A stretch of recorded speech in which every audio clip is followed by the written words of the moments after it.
મિત્ર, હું વિવેક બાબરિયા, જય જલારામ કૃષિ મોલ જેતપુરથી. તો આજે સુદર્શનનું રિઝલ્ટ જોવા આવેલા છીએ, જ્યાં આપણે ડેમો દીધો હતો અને આમ જોઈએ તો ચોખવટ પૂર્વક ગેરંટી પણ ફેંકેલી હતી.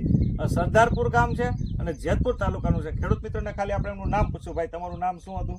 પરેશ ધીરુભાઈ પટોડિયા, સરદારપુર. પરેશભાઈ ધીરુભાઈ પટોડિયા, ગામ છે સરદારપુર. તો પરેશભાઈ, આપણે ડેમો જ્યારે માર્યો કે ભાઈ આપણે ફ્રી ઓફમાં એક ડેમો જ દીધો કે ભાઈ સુદર્શન તમે વાપરો, મગફળી પીળી પડી ગયેલી હોય અને બે આયર મૂકી દેજો. તો અહીંયા તમને ફરક પણ બતાવીશ. તો મારી સાથે વિડીયોમાં જોડે જોઈએ તો પરેશભાઈ અહીંયા બે આયરું ક્યાં મૂકેલી હતી આપણે બતાવશું ખેડૂતોને. સુદર્શન નથી છાંટ્યું એવી.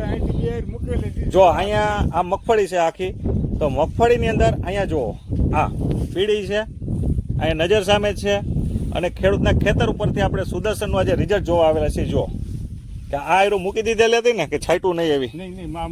આ મૂકી દીધેલી જોવા હાટું જ કે અમે જે ચેલેન્જ વિડીયો હતો કે ભાઈ આ બરોબર તો છે ને, તો બરોબર છે ને.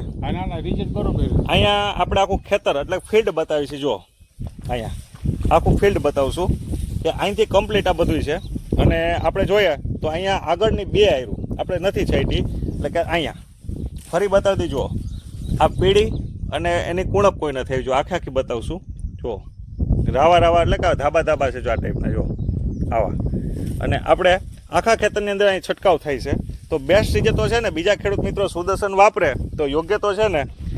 દાખલા તરીકે કોઈ ખેડૂત મિત્રનો ઉપયોગ કરે તો બરોબર. હા બરોબર છે, એમાં રિઝલ્ટમાં કાંઈ ન. તો ખેડૂત મિત્ર, તમારો કોઈ પણ પાક પીળો પડ્યો હોય, નબળો લાગતો હોય, વૃદ્ધિ વિકાસ ન થતો હોય, ફાલ ફૂલ ન લાગતો હોય, તો એની અંદર તમે સુદર્શનનો ઉપયોગ કરજો. સુદર્શન તે સુદર્શન છે. પર પંપે તમારે કેટલું લેવું જોઈએ? 40 ml થી 50 ml.